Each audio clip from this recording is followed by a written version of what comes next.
Este último sentimiento era recíproco, pero en lo tocante al viejo príncipe, a la antipatía se añadía el desdén. «Nos llegan huéspedes, príncipe», dijo la señorita Bourrienne, desplegando su servilleta con las puntas de sus rosados dedos. «Se trata, según he oído decir, de su excelencia el príncipe Kuragin y de su hijo. Esa excelencia es un desvergonzado. Soy yo quien lo hice entrar en el ministerio», dijo el príncipe con tono de hombre ofendido. «En cuanto a su hijo, ni siquiera sé por qué viene. Quizá lo sepan la princesa Elizabeth Karlovna y la princesa María, pero yo no lo sé ni necesito saberlo». Y miró a su hija, cuyas mejillas estaban encendidas de rubor. «¿No te encuentras bien, hija mía? ¿Temes acaso al ministro, como decía hace un rato ese idiota de Alpátich?» «No, papá». No había tenido suerte la señorita Bourrienne al elegir el tema de conversación. Sin embargo, no por ello dejó de charlar sobre el invernadero y la belleza de una flor que acababa de abrirse, con lo que logró que el príncipe, después del potaje, desarrugara un poco el ceño.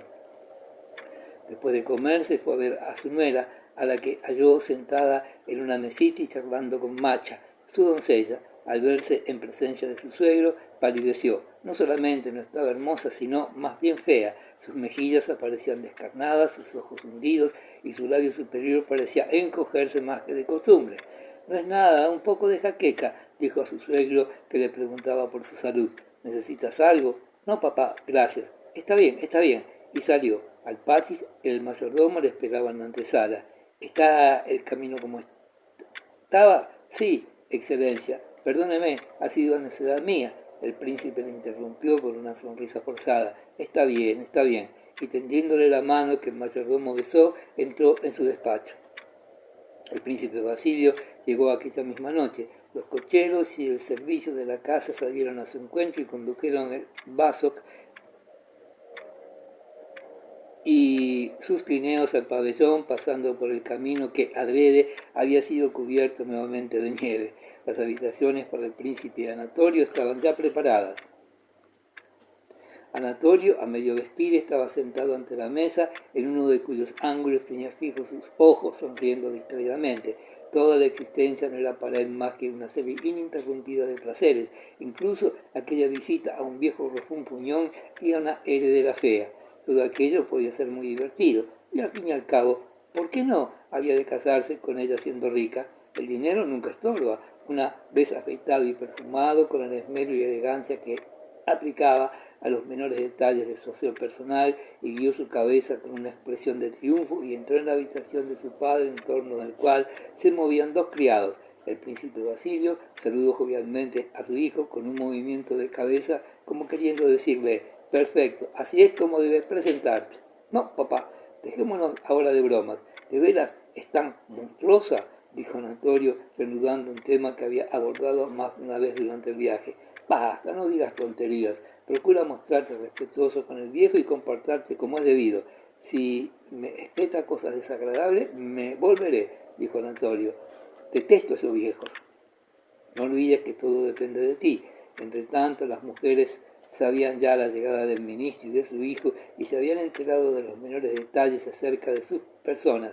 La princesa María, sola en su habitación, se esforzaba inútilmente por dominar la emoción que la embargaba.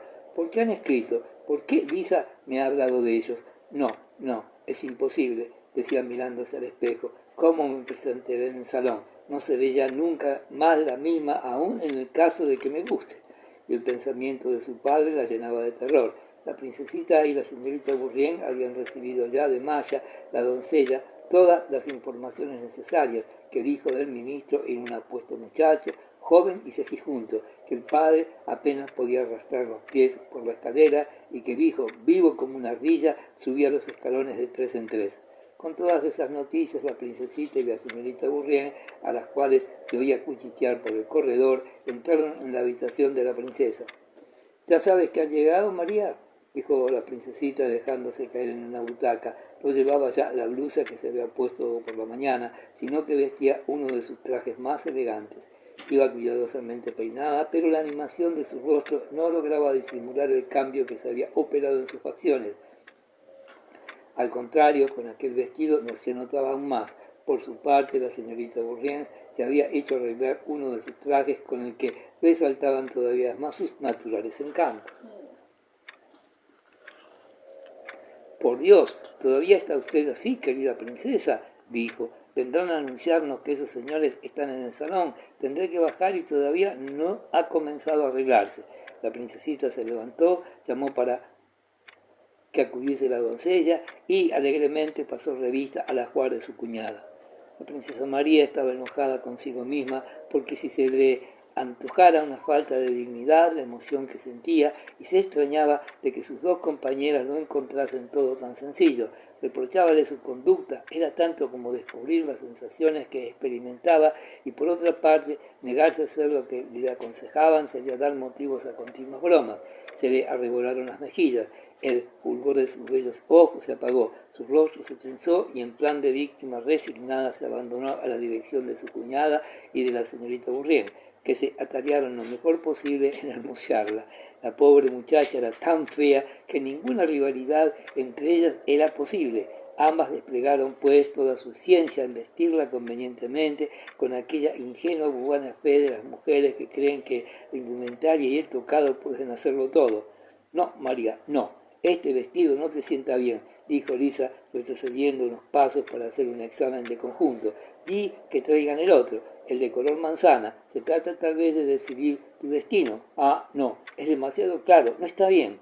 Pero no era el vestido lo que no estaba bien y carecía de gracia, sino la persona que lo llevaba. La princesita y la señorita Bourrienne no se percataban de ello, persuadidas como estaban de que un lazo azul o un mechón de cabellos un poco mal levantado lo enmendaría todo. No se daban cuenta de que era totalmente imposible remediar la expresión de aquel rostro sobresaltado.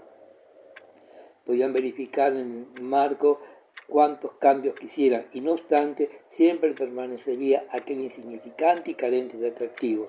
Después de 2 o 3 pruebas a las que se sometió dócilmente, la princesa María se encontró de pronto con un peinado alto que la desfiguraba todavía más y vestida con un elegante traje color manzana ceñido por una faja azul que le rodeaba el talle. La princesita dio 2 vueltas alrededor de ella para examinarla por todos lados, arregló con sus diminutas manos los pliegues de la falda y exclamó: «No, es imposible, no, María, decididamente eso no te va. Me gusta más con el sencillo vestido gris de a diario. Hazlo por mí». «María, Katia», dijo a la doncella, «traiga el vestido gris de la princesa». «Ya verá usted», añadió dirigiéndose a la señorita Bourrienne y sonriendo de antemano sus combinaciones artísticas, «ya ve usted lo que va a pasar». Katia trajo el vestido. La princesa María permaneció inmóvil ante el espejo. La señorita Bourrienne advirtió que sus ojos estaban húmedos, que sus labios temblaban y que estaba a punto de llorar. «Vamos, querida princesa, tenga un poco más de ánimo». La princesita tomó el vestido que le presentaba la doncella y se acercó a su cuñada. «Ya verás, María, cómo se arreglará todo en un abrir y cerrar de ojos». Y las 3 reían y prorrumpían en pequeños gritos como el jorqueo de pajaritos. «No, déjame estar», exclamó la princesa. Cobraba su voz tal acento de gravedad y melancolía que el gorjeo cesó instantáneamente. Al ver sus hermosos ojos suplicantes, la princesita y la señorita Bourrienne comprendieron al punto que toda insistencia sería inútil. «Por lo menos cámbiate el peinado», exclamó la princesita. «Ya se lo decía usted», añadió dirigiéndose con todo tono de reproche a la señorita Bourrienne. «María es de aquellas personas a las que el peinado alto no las favorece». «No, no, en absoluto. Cámbiatelo, por favor». Todas las mujeres se vieron en efecto obligadas a reconocerlo. La princesa María estaba en verdad más fea que nunca, pero las restantes mujeres conocían el poder de aquella melancólica mirada, indicio en ella de una decisión firme y resuelta. «Lo cambiarás, ¿verdad?», dijo Lisa a su cuñada, que permaneció silenciosa. Y la princesita salió de la habitación. Al quedarse sola, María no se miró siquiera en el espejo y, olvidándose de hacerse otro peinado, se quedó completamente inmóvil. Pensaba en aquel marido, en aquel ser fuerte y poderoso, dotado de un atractivo incomprensible, que debía transportarla a un mundo completamente diferente del suyo propio y lleno de felicidad. Pensaba luego en un hijo semejante al de la hija de su nodriza, que había visto la víspera. Veíale ya aferrado a su seno, y su marido estaba allí mirando con ternura a ella y a su hijo. Pero no, todo es imposible. Soy demasiado fea, pensó. El té está servido, el príncipe vendrá enseguida, le dijo la doncella a través de la puerta. Sobresaltóse y se asustó de sus propios pensamientos. Antes de bajar entró en el oratorio y fijando sus ojos en la severa imagen del Salvador, iluminada por la suave luz de la lámpara, juntó las manos y se recogió unos instantes. La duda atormentaba su alma. ¿Le sería concedido los goces del amor terrenal? En sus sueños sobre el matrimonio entreveía siempre la felicidad conyugal completarse con la presencia infantil, pero su sueño secreto, que ni siquiera a sí misma llegó a confesarse, era gozar de ese amor terrenal, sentimiento que le embargaba por entero y que ocultaba a los demás y a sí misma. Dios mío, ¿cómo desechar de mi corazón estas diabólicas insinuaciones? ¿Cómo apartar estos horribles pensamientos para someterme serena y pura a tu voluntad? Apenas hubo dirigido a Dios esa plegaria, encontró la respuesta en su corazón.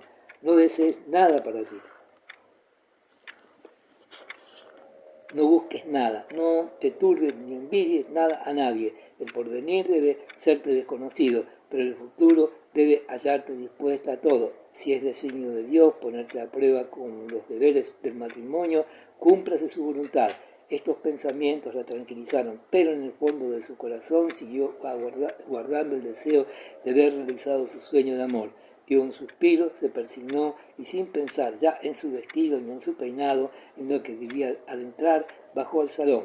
¿Qué valor podía tener aquellas miserias ante la voluntad del Todopoderoso, sin cuya voluntad no cae ni un solo cabello de la cabeza del hombre? Capítulo 4. Cuando la princesa María entró en el salón, encontró ya en él al príncipe Basilio y a su hijo conversando con la princesita y la señorita Bourrienne. María avanzó torpemente. Los hombres y la señorita Bourrienne se levantaron y la princesita exclamó: «Aquí está María». Con una sola ojeada los envolvió a todos. Vio fundirse en una amable sonrisa la grave expresión que se traslucía en el rostro del príncipe Basilio. Vio los ojos de su cuñada examinar con curiosidad en los semblantes de los forasteros la impresión que había producido. Vio a la señorita Bourrienne con sus cintas y su rostro agradable que nunca había notado tan animado, vuelto hacia él, pero ella no lo vio. Solo comprendió instintivamente que algo grande, luminoso y bello se aproximaba a ella. El príncipe Basilio fue el primero en besarle la mano y la princesa María rozó con sus labios la cabeza calva que se inclinaba ante ella, y respondiendo a sus cumplidos le aseguró que no le había olvidado. Llególe el turno a Anatolio, pero ni siquiera llegó a verle. Sintió su mano aprisionada en otra, firme y suave a un tiempo, y apenas tocó con sus labios una frente blanca sombreada de hermosos cabellos castaños. Levantando los ojos quedó impresionado por su bella presencia. Anatolio, con el dedo pulgar entre los botones de su uniforme, combado el pecho, balanceándose ligeramente sobre un pie, algo distante y con la cabeza inclinada, la miraba en silencio, sin pensar siquiera en ella. Anatolio no era hombre de palabras agudas y elocuentes, pero poseía en cambio un aplomo y una seguridad imperturbables. Un hombre tímido que en una primera entrevista se hubiera turbado por la inoportunidad de su silencio y se hubiese esforzado en vano por encontrar palabras convenientes, hubiese empeorado la situación. Anatolio, en cambio, no sentía la menor preocupación y continuaba examinando el peinado de la princesa María sin apresurarse lo más mínimo en salir de su mutismo. «Puede usted hablar si le parece», parecía decir, «pero yo no tengo ganas de hacerlo». La conciencia que tenía de su propia superioridad prestaba a sus relaciones con las mujeres un cierto matiz de desdén que tenía la virtud de despertar en ellas la curiosidad, el temor y hasta el amor. Parecía decirles: «Yo os conozco, creedme, ¿por qué disimular si no pedís otra cosa?». Quizás no era eso lo que pensaba, y hasta era probable que no lo pensara, porque en general pensaba muy poco, pero su continente y sus maneras parecían expresarlo. La princesa María así lo comprendió y se dirigió al príncipe Basilio con objeto de dar a entender a su hijo que no se consideraba digna de ocupar su atención. La conversación era viva y animada, gracias sobre todo a la locuacidad de la princesita que entreabría continuamente sus labios para mostrar sus blanquísimos dientes. Había iniciado con el príncipe Basilio una de esas conversaciones que le eran habituales y que podían hacer suponer que existía entre ella y su interlocutor un intercambio de muchos recuerdos y anécdotas, solo de ellos conocidas, cuando no era más que una ligera urdimbre de frases brillantes que no revelaban la existencia de ninguna intimidad anterior. El príncipe Basilio y Anatolio le daban la réplica, aun cuando la princesita apenas conocía a este último. La señorita Bourrienne jugó a sí mismo pertinente intervenir en aquellas confidencias de las que no tenía la menor idea, y hasta la princesa María se vio obligada a la alegre conversación. Ahora podremos al menos contar absolutamente con usted, querido príncipe, dijo la princesa en francés dirigiéndose al príncipe Basilio. No ocurrirá como en las veladas de Anita, en las que siempre se escapaba. ¿Se acuerda usted de la querida Anita? No vais a comenzar, por supuesto, a hacer política como Anita y nuestra mesa de té. Ah, sí. ¿Por qué no venía usted nunca a casa de Anita?, preguntó la princesita a Anatolio. Pero ya lo sé, añadió guiñando un ojo. Su hermano Hipólito me ha contado todas las hazañas de usted, y agregó amenazándole con el dedo. Ya estoy enterada de sus hazañas en París.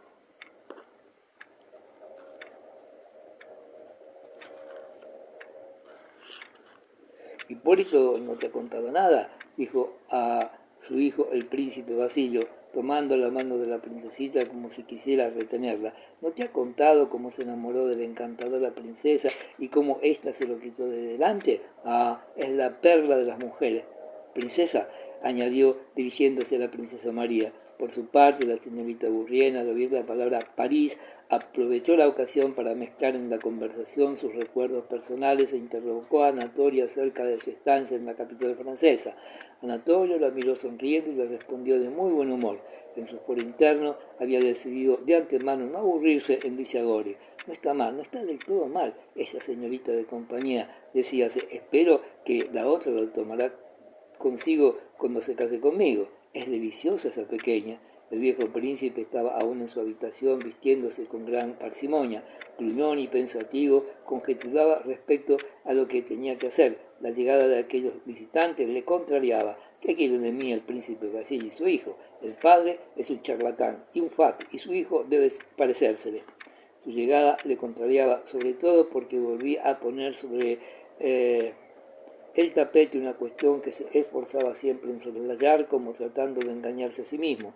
Con frecuencia se había preguntado si se decidiría un día a separarse de su hija, pero nunca se había planteado categóricamente esta pregunta, sabiendo que si daba a ella una respuesta justa, esta sería contraria no solamente a sus sentimientos, sino hasta a sus hábitos. A pesar del poco caso que en apariencia hacía de su hija, la existencia sin ella le parecía imposible. ¿Tiene acaso necesidad de casarse para ser desgraciada? He aquí a Lisa, que no hubiera podido encontrar ciertamente mejor marido. ¿Está contenta de su suerte?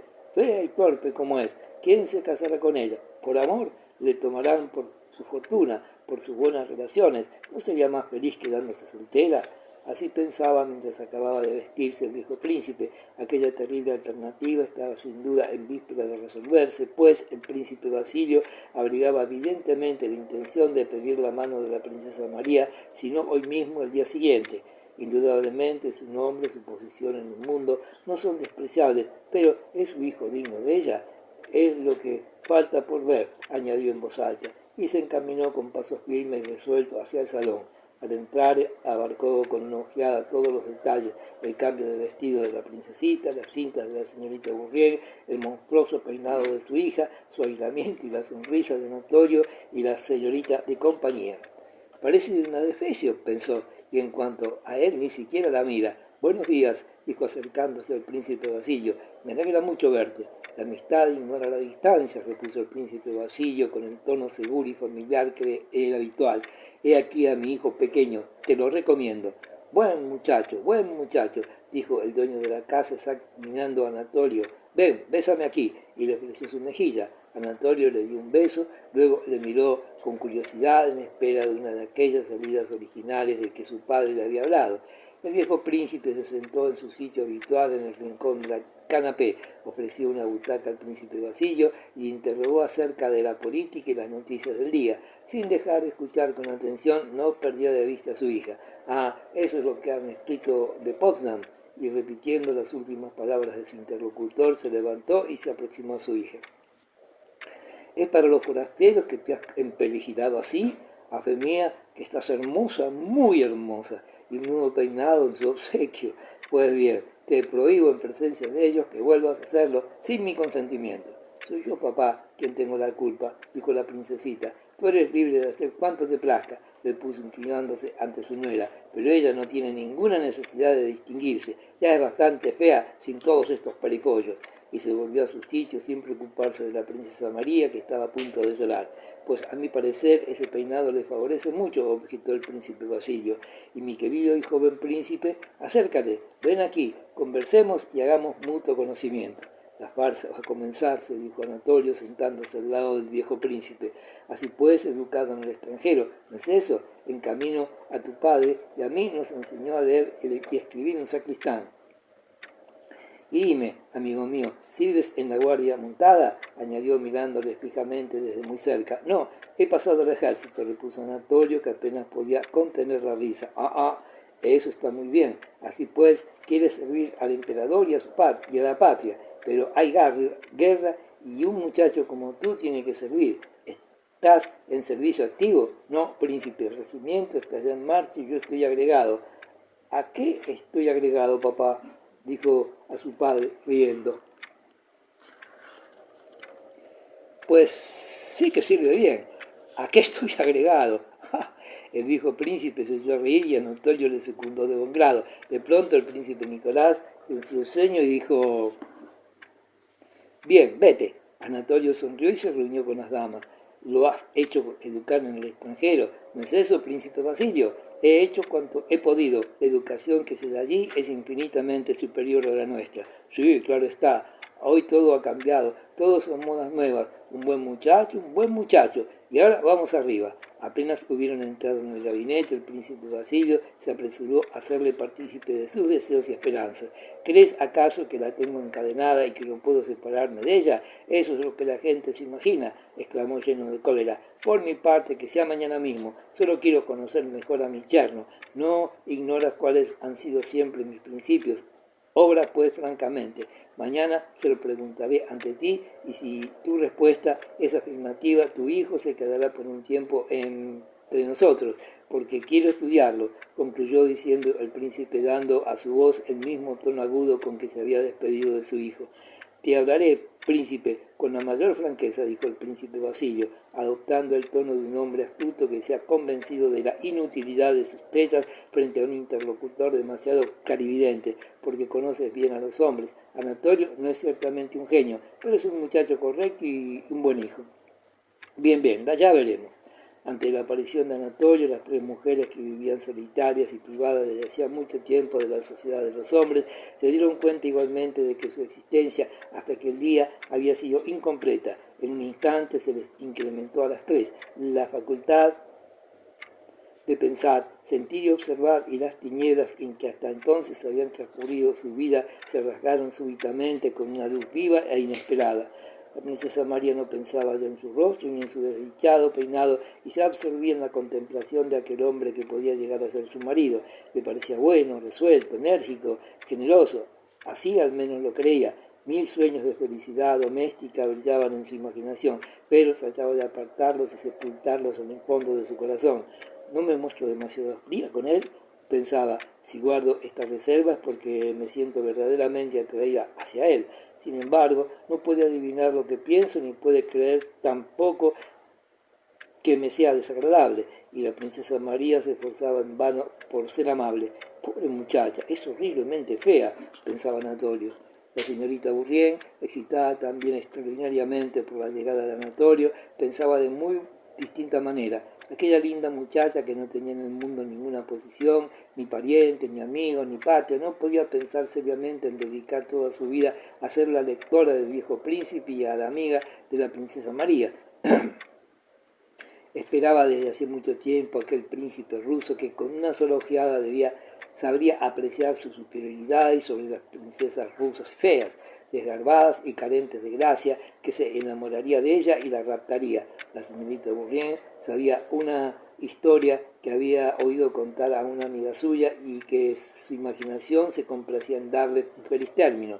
Era la novela de una joven seducida a la que su pobre madre abrumaba de reproches y con frecuencia se emocionaba hasta derramar copiosas lágrimas al imaginarse a sí misma contando la historia a él, al seductor. Ahora allí estaba el príncipe ruso que debía raptarla. Él la declaraba su profundo amor. Ella diría, mi pobre madre, y se casarían. Era así, al tiempo que conversaba de las maravillas de París, como la señorita Bourrienne hilvanaba, capítulo por capítulo de su novela. No tenía ningún plan preconcebido, pero todo estaba clasificado de antemano en su cabeza. Quería hacerse agradable a Anatolio, costara lo que costara.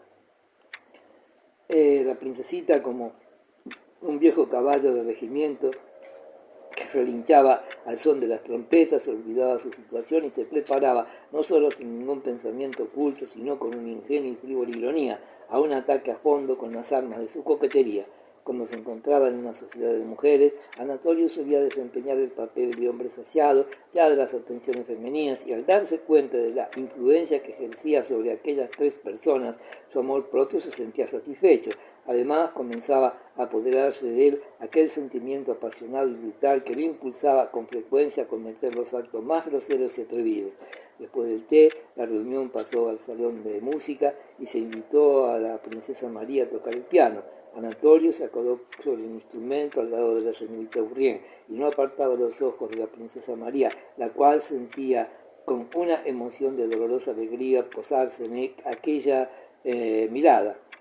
Su sonata favorita la transportaba a un mundo de íntimas y suaves armonías, cuya poesía, bajo el influjo de aquella mirada, se hacía más fuerte y más vibrante. Anatolio estaba vuelto hacia ella, pero en realidad solo se interesaba por la señorita Bourrienne, cuyo menudo pie oprimía ligeramente con el suyo. La señorita de compañía miraba también a la princesa María, y en sus bellos ojos se traslucía igualmente una expresión de esperanza y de temerosa alegría. «¿Cuánto me ama?», pensaba la princesa. «Qué feliz soy y qué inmensa dicha tener una amiga como ella y un marido como él. Pero, ¿llegará a ser mi marido?».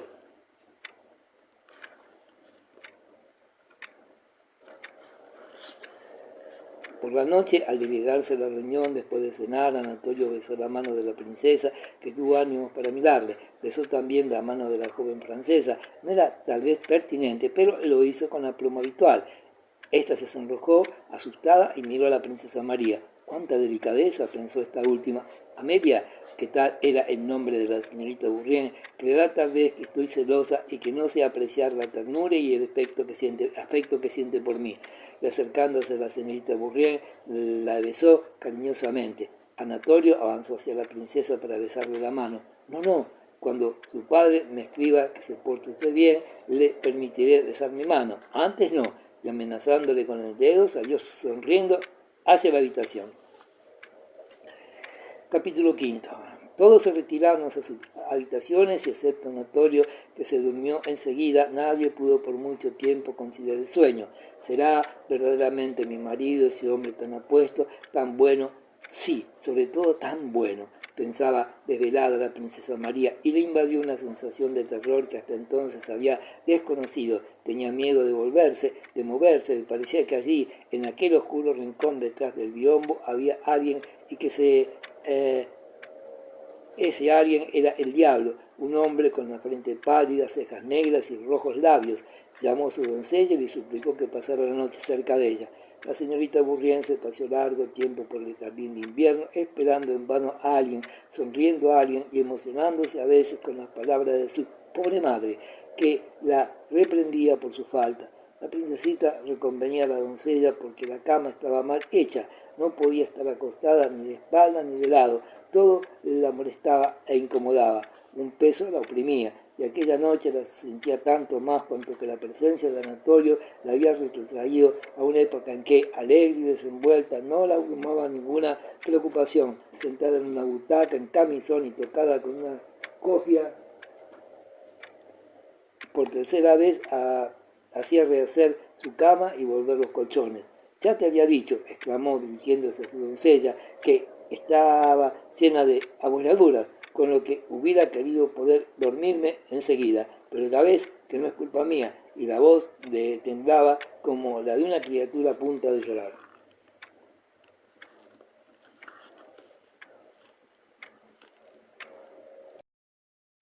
El viejo príncipe tampoco podía dormir. Picón, amodorrado ya por el sueño, oía no obstante de vez en cuando su colérico caminar. Se le antojaba al príncipe haber sido ofendido en su dignidad, y aquella ofensa era tanto más grave cuanto que no le había sido inferida a él, sino a su hija, a la que amaba más que a sí mismo. Se decía que recapacitaría sobre todo aquello y seguiría una línea de conducta basada en la justicia y la equidad, pero sus reflexiones no hacían más que aumentar su irritación. Este hombre, el primero que se ha presentado ante ella, ha conseguido que olvidara todo, hasta a su padre. Él aquí atareándose en su habitación, peinándose y acicalándose hasta parecer otra.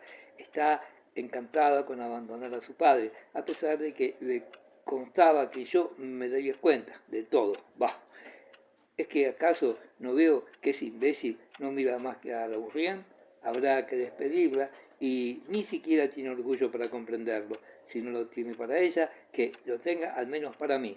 Será necesario darle a entender que ese bellaco no piensa más que en la Bourrienne. Si no tiene dignidad, ya le enseñaré yo a tenerla. Harto sabía el viejo príncipe que el medio más seguro de excitar el amor propio de su hija era decirle que mientras ella se hacía ilusiones acerca de Anatolio, éste solo se ocupaba de la francesa, saldría victorioso, es decir, satisfaría su deseo de no separarse de su hija. Este pensamiento le tranquilizó y llamó a Ticón para que le ayudara a desvestirse. Es el diablo quien los ha enviado, decíase, mientras Ticón, al pasarle por la cabeza su larga camisa de noche, dejaba al descubierto aquel cuerpo apergaminado, cuyo pecho parecía poblado de una mata de pelos grises. Yo no les he invitado, han venido a fastidiarme el poco tiempo de existencia que me queda, que se vayan al diablo. Ticón estaba ya acostumbrado a oír al príncipe hablar en voz alta, por lo que sostuvo con impasible rostro la furibunda ojeada que emergió por el cuerpo de la camisa. ¿Están todos acostados?, inquirió el príncipe. Ticón, como todos los buenos criados, conocía por instinto la dirección de los pensamientos de su amo. Se han acostado y han apagado las luces, excelencia. Ya es hora, musitó el viejo príncipe, y embutiendo sus pies en las pantuflas fue a tender sobre el diván que hacía las veces de cama. Aún cuando entre Anatolio y la señorita Bourrienne no hubo explicación alguna, ambos habían llegado a un perfecto acuerdo en lo referente a la primera parte de la novela, es decir, hasta la entrada en escena de la pobre madre. Habían comprendido que tenía muchas cosas por decirse y desde muy temprano por la mañana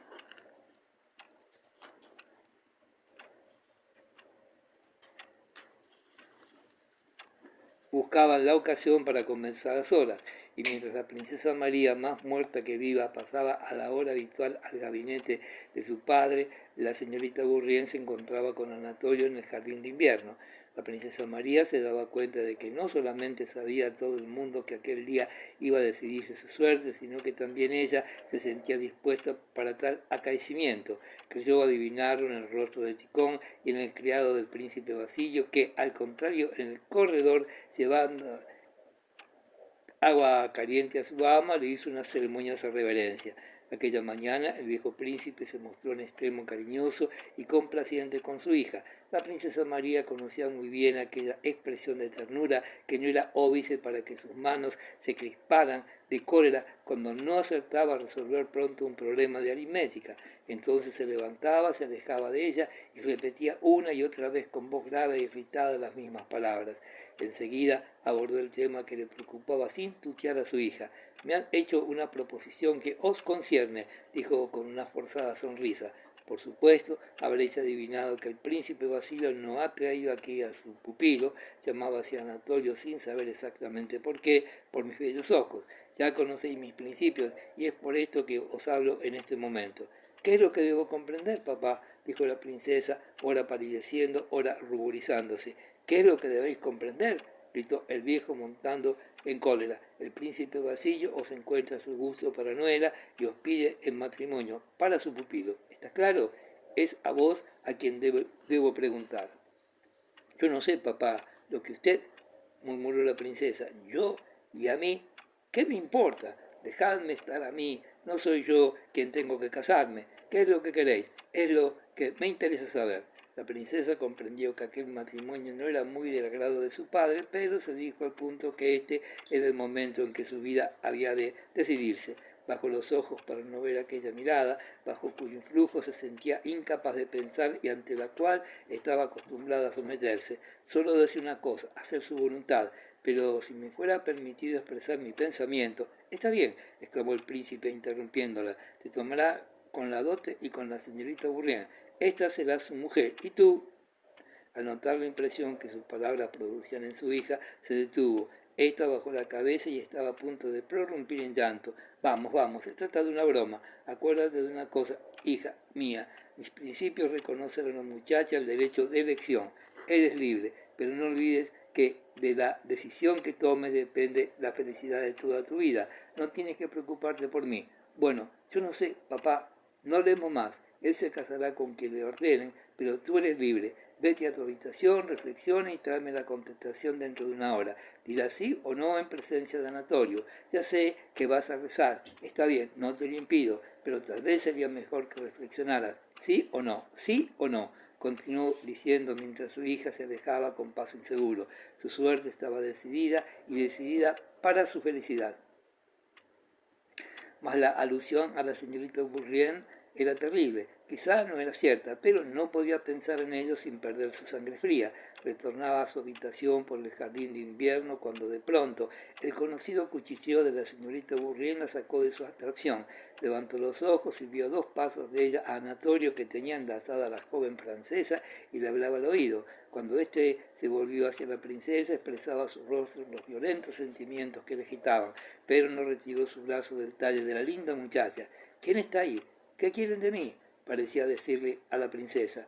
La princesa María se había detenido petrificada, mirándoles como embobada. La señorita Bourrienne lanzó un grito y huyó. Anatolio saludó a la princesa con una jactanciosa sonrisa y, encogiéndose de hombros, se dirigió hacia la puerta que conducía a su apartamento.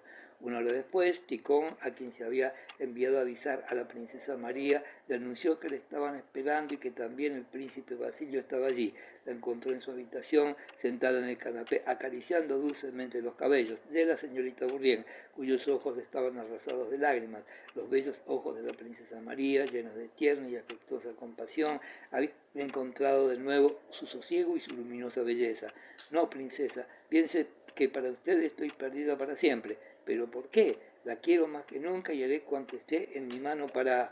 repuso la princesa con una triste sonrisa. Tranquilícese, amiga mía, voy a ver a mi padre. El príncipe Basilio, sentado con las piernas cruzadas y con una tabaquera en la mano, fingía una honda ternura que se esforzaba en ocultar bajo una emocionada sonrisa. Al entrar, la princesa María aspiró un polvo de rapé y la tomó de las manos. Ah, querida, la suerte de mi hijo está en sus manos. Decídase usted, mi buena, mi dulce, mi querida María, a quien he amado siempre como una hija. Y se volvió porque acababa de asomar furtivamente una lágrima en sus ojos. Vamos, vamos, en nombre de su pupilo e hijo, el príncipe te pregunta, ¿sí o no? Si quieres ser la esposa del príncipe Anatolio Kurágin, ¿sí o no? Dilo, exclamó el príncipe Nicolás. Yo me reservo el derecho de dar después mi parecer, añadió respondiendo a la mirada suplicante del príncipe Basilio. ¿Sí o no? Mi deseo, papá, es no abandonarle jamás, no separar mi existencia de la suya. No quiero casarme, repuso la princesa María, mirando con resolución a su padre y al príncipe Basilio. Tonterías, tonterías, exclamó el príncipe viejo, y atrayéndose a su hija, le apretó la mano con tal violencia que la princesa lanzó un grito de dolor. El príncipe Basilio se levantó. No olvidaré nunca, nunca este momento, mi querida princesa, pero dígame, ¿no nos dará usted alguna esperanza? ¿No llegará a emocionarse, ser bueno y generoso corazón? Diga usted que tal vez el tiempo aguarda tantas sorpresas. Diga usted que quizá lo que he dicho, príncipe, me lo ha dictado mi corazón. Le agradezco mucho el honor que me han dispensado, pero jamás seré la esposa de su hijo. Ya todo ha terminado, amigo mío. Estoy muy contento de verte, muy contento. Vete a tu habitación, princesa. Muy contento, repitió el viejo príncipe abrazando al príncipe Basilio. Mi vocación es otra, se decía la princesa María. Mi vocación es ser feliz con la felicidad de los demás y cueste lo que cueste, no abandonaré a la pobre Amelia. lo ama tan apasionadamente y se ha arrepentido con tanta amargura. Haré todo cuanto esté de mi mano para facilitar su matrimonio con él. Si carece de fortuna, le proporcionaré cuanto le haga falta y se lo pediré a papá y a Andrés. Será tan feliz casándose con él cuanto debe de amarlo al olvidarse de sí misma hasta este extremo. ¿Quién sabe si yo hubiese hecho lo mismo que ella? Capítulo 6. La familia Rostov pasó largo tiempo sin noticias de su hijo Nicolás. Mediado el invierno, el conde recibió una carta que, por la escritura de sobre, conoció era de su hijo. Caminando de puntillas para que no le oyesen, se precipitó hacia su despacho, donde se encerró para leer la carta a sus anchas. Ana Mikhailovna, que sabedora de todo cuanto ocurría en la casa, tuvo conocimiento de la llegada de la carta, entró cautelosamente en el despacho del conde y le sorprendió llorando y riendo al mismo tiempo. ¿Qué noticias hay, amigo mío?, dijo Ana Mikhailovna con tono interrogativo y melancólico, dispuesta siempre a interesarse por cuanto le ocurría al conde, en cuya casa seguía viviendo, no obstante haberse normalizado todos sus asuntos. El conde sollozó ruidosamente. Nicolás, una carta, herido, querida, le han herido, pobre hijo mío, ha ascendido a oficial. Alabado sea Dios, pero ¿cómo se lo diremos a la condesa? Ana Mikhailovna se sentó a su lado, enjugó con su pañuelo las lágrimas del conde, tomó la carta, la leyó y luego de haberse enjugado igualmente los ojos, tranquilizó al conde asegurándole que durante la comida prepararía a la condesa y que por la tarde después del té se lo contaría todo. Mantuvo en efecto su promesa y en el transcurso de la comida no cesó de charlar sobre el tema de la guerra. Preguntó 2 veces, aunque lo sabía perfectamente, cuándo se había recibido la última carta de Nicolás, e hizo observar que quizás antes de que terminase el día se recibirían noticias suyas. A cada una de esas alusiones la condesa y su marido la miraban con inquietud, pero Ana Mikhailovna desviaba hábilmente la conversación hacia otros temas insignificantes. De toda la familia era Natacha la que mejor captaba los más ínfimos matices de las inflexiones de la voz, el más ligero cambio en las facciones y las miradas. Así pues, aguzaba el oído, pues había adivinado que entre su padre y Ana Mikhailovna guardaban un secreto concerniente a su hermano y que esta última estaba preparando a su madre.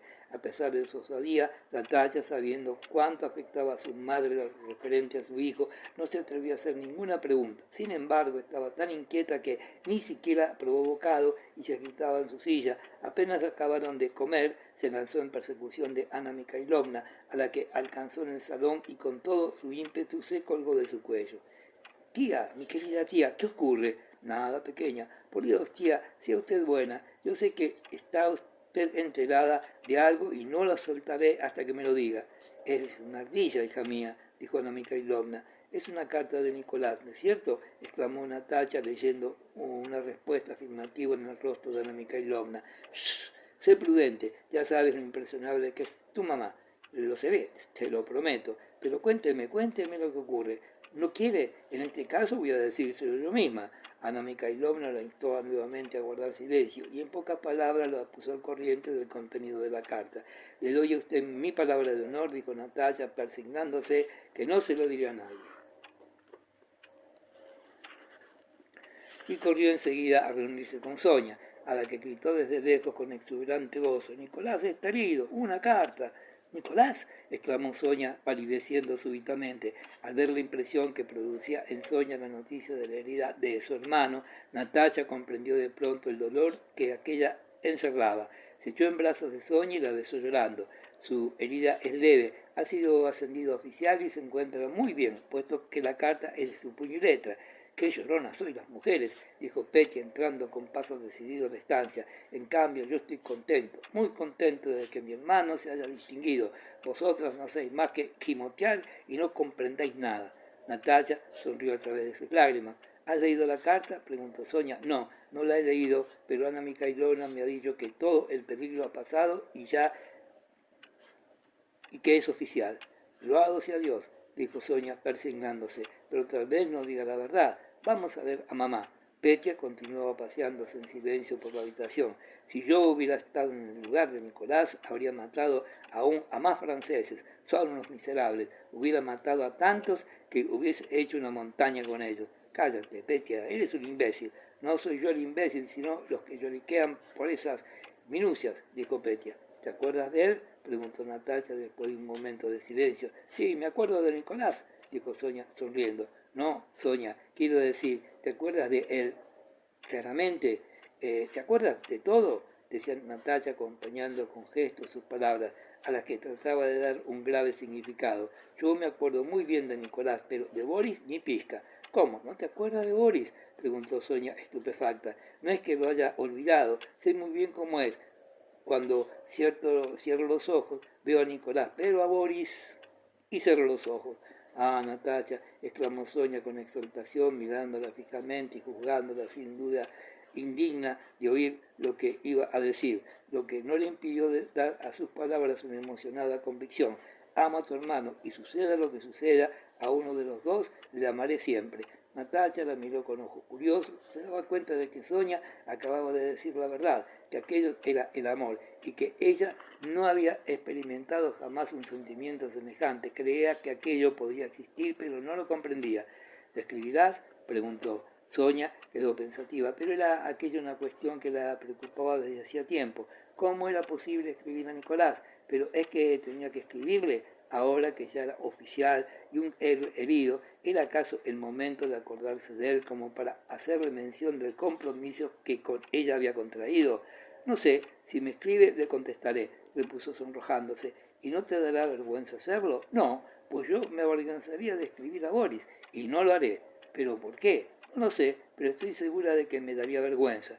Ya sé por qué, dijo Petya, a quien había molestado a la primera observación de Natalia, porque estaba enamoriscada de aquel gordo de los lentes. Petya designaba a su homónimo, el nuevo conde Pedro Besukhov, y ahora le ha tocado el turno al cantante, haciendo alusión al italiano, el nuevo profesor de canto de Natalia. He aquí toda la razón. Eres un idiota, Petya, dijo Natalia. No tanto como tú, señora, replicó con un tono de viejo brigadier, aquel mozalbete de 9 años no cumplido. Las reticencias de Ana Mikhailovna durante la comida habían inquietado sobremanera a la condesa. Al trasladarse a su habitación estaba a punto de prorrumpir en llanto y no quitaba de los ojos la miniatura de su hijo. Ana Mikhailovna, con la carta en la mano, se acercó a la puerta de la habitación y se detuvo. No entres, decía el viejo conde que se disponía a ir en pos de ella. Más tarde. Y cerró la puerta tras de sí. El conde aplicó su oreja al ojo de la cerradura y no oyó al principio más que palabras indiferentes. Luego la voz de Ana Mikhailovna, que pronunciaba un largo discurso, después un grito, un silencio y dos voces que respondían alternativamente en un alegre dúo. Ana Mikhailovna introdujo al conde. El rostro de aquella expresaba la orgullosa satisfacción del cirujano que ha dado por terminada una amputación difícil y permite la entrada al público para que admire su arte.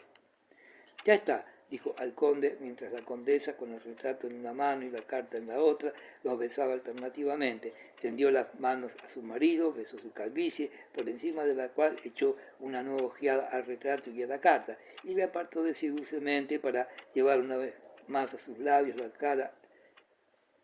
la carta y el retrato. En aquel momento entraron Vera, Natalia, Sonia y Petya, y se dio lectura a la carta de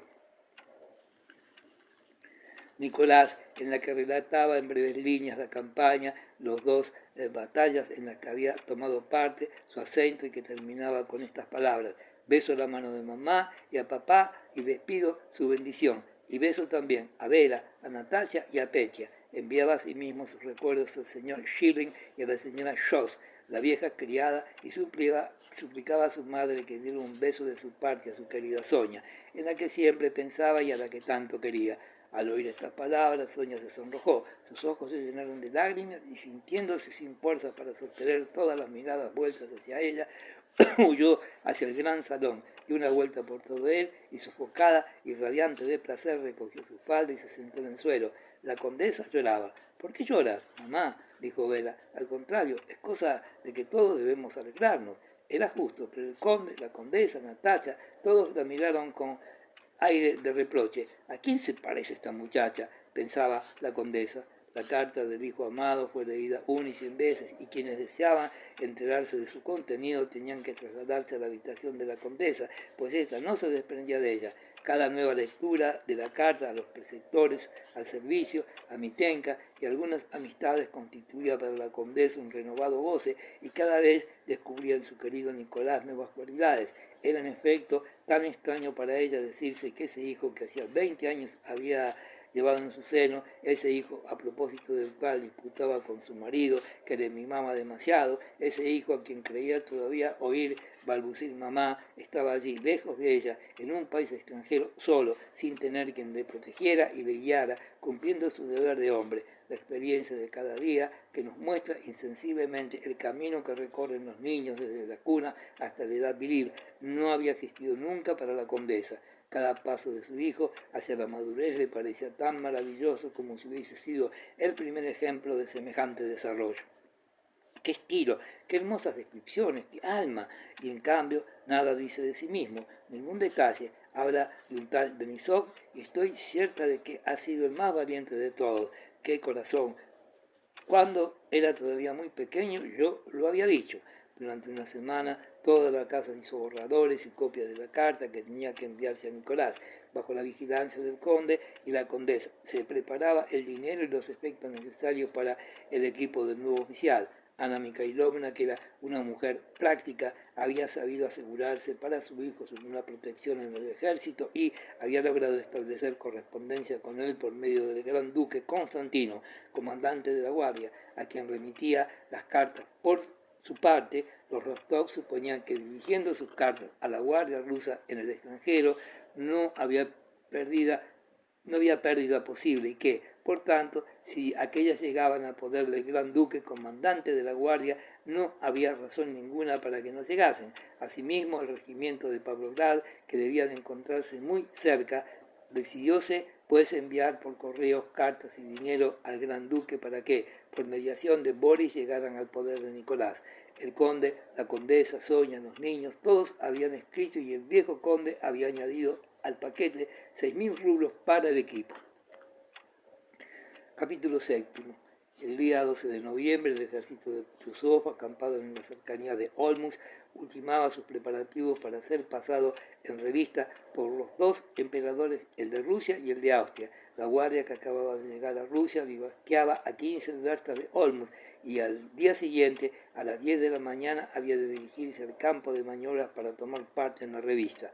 Nicolás Rostov había recibido aquel día una carta de Boris en la que éste le comunicaba que el regimiento de Ismailovsky pernoctaría a unas verstas de allí y que le aguardaba para entregarle correspondencia y dinero. La necesidad de este último envío se hacía sentir vivamente, pues después de la campaña y durante su estancia en Olmutz, Nicolás había estado expuesto a causa de las cantinas bien provistas y debido también a los judíos austríacos que pululaban por el campamento, a todas las tentaciones imaginables.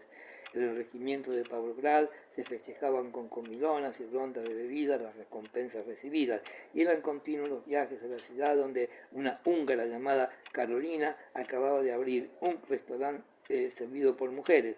Rostov había celebrado últimamente su ascenso, había comprado Beduino, el caballo de Denisov, y debía mucho dinero a sus camaradas y al cantinero.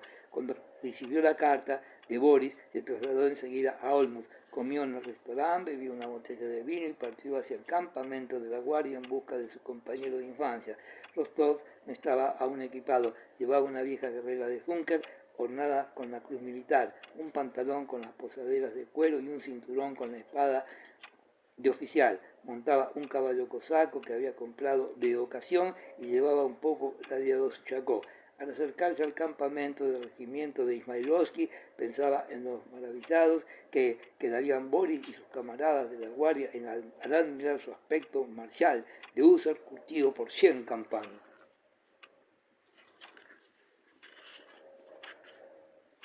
Para la guardia, la campaña no había sido más que un paseo en el que había exhibido cómodamente su reprochable aspecto y su disciplina.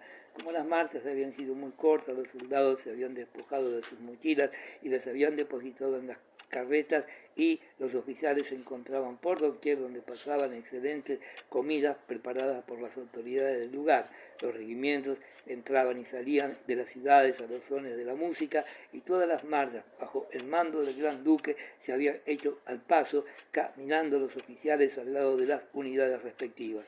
Durante el trayecto, Boris no se separó un momento de Berg, que al servicio había sido promovido a jefe de compañía y que por su puntualidad en el servicio había sabido ganar la confianza de sus jefes con arreglarles a satisfacción sus pequeños asuntos. Boris se había preocupado de granjearse numerosas amistades que en un momento dado podían serle de gran utilidad, entre las que se contaba la del príncipe Andrés Volkonsky, a quien había traído una carta de Pedro y por cuya mediación esperaba ser agregado al Estado Mayor del Generalísimo.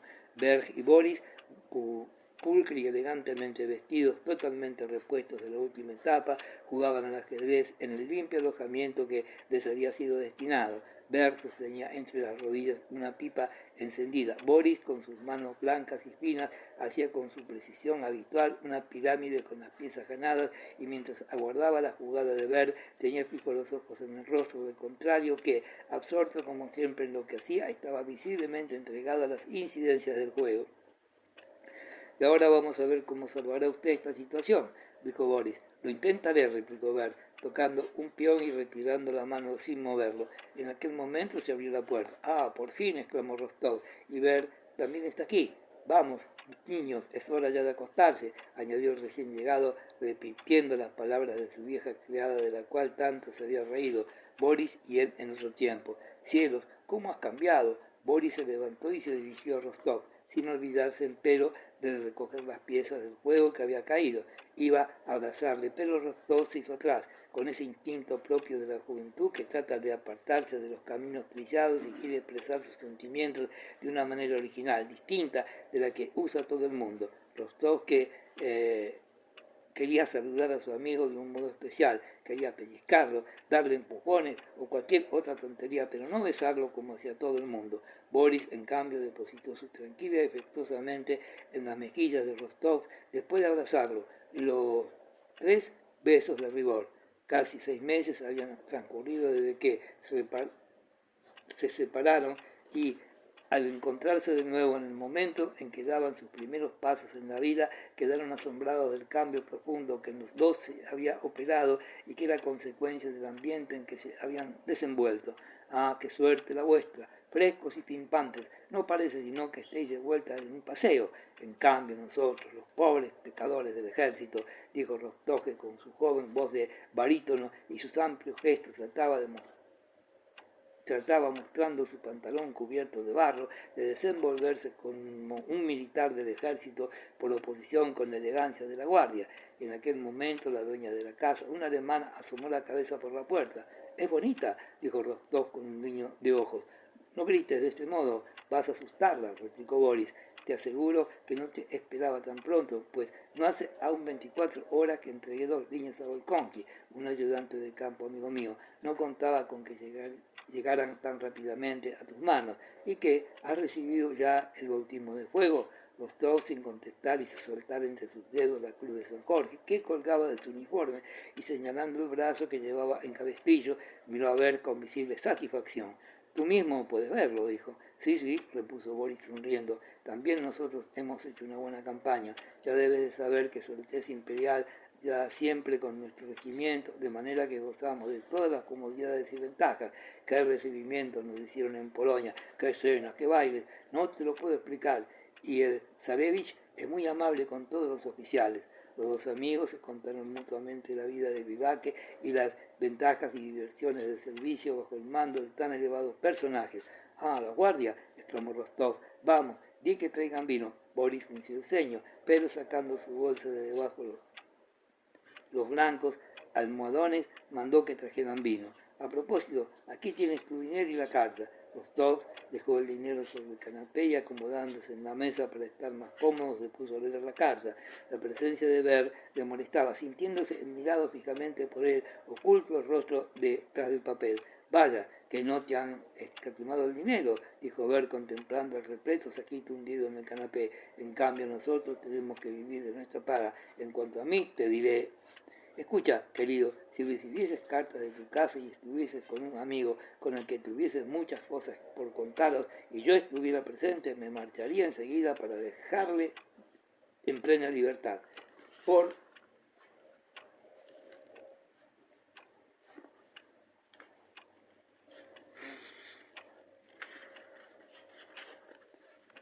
tanto, desvanécete en el acto y vete al diablo. Y tomándolo por los hombros, le miró amistosamente con el propósito de suavizar la agresividad de sus palabras, y añadió, supongo que no te enojarás conmigo porque te hablo como un viejo camarada, pero, por Dios, conde, me hago perfectamente cargo, dijo Bert con voz gutural, levantándose. Vete a ver a los dueños de la casa, ya sabes que te han invitado, añadió Boris. Bert tomó la carrera más limpia, se arregló sus cabellos al modo del emperador Alejandro y, convencido por la mirada que le dirigió Rostov de que el conjunto producía un efecto irresistible, salió con una sonrisa de satisfacción en los labios. ¡Ah, qué idiota soy!, dijo Rostov leyendo la carta. ¿Por qué? Un verdadero idiota por no haberles escrito más que una sola vez. Y claro estaban sobremanera inquietos. ¡Qué idiota soy!, repitió enojado consigo mismo. ¿Y el vino? ¿Has enviado a Gabrilo por vino? Entre las cartas de sus familiares había una recomendación para el príncipe Bagration. Siguiendo el consejo de Ana Mikhailovna, la había obtenido la condesa por mediación de una de sus amistades y pedía a su hijo la entregara lo más pronto posible a su destinatario, a fin de sacar provecho de ella. ¡Qué tontería! Como si la necesitase, dijo Rostov, arrojando la carta encima de la mesa. ¿Por qué la tiras? Es una carta de recomendación. ¿Qué falta me hace? ¿Cómo? ¿Te burlas de esta carta? Yo creo que puede serte de gran utilidad. En absoluto. No seré yo quien vaya a mendigar una plaza de ayudante de campo. ¿Por qué no? Porque esto es cosa de criados. Veo que no has cambiado lo más mínimo, dijo Boris. Y tú eres siempre el mismo diplomático, pero no se trata ahora de eso. ¿Y a ti cómo te va?, preguntó Rostov. Como ves, hasta ahora todo marcha bien, pero debo confesarte que mi deseo es dejar mi unidad y ser agregado como ayudante de campo. ¿Por qué? Porque cuando uno ha entrado en la carrera militar debe procurar que sea esta lo más brillante posible. Ah, vamos, dijo Rostov pensando en otra cosa, y miró inquisitivamente a su amigo, esforzándose en penetrar en el fondo de sus pensamientos. El viejo Gabrilo entró con el vino que había pedido.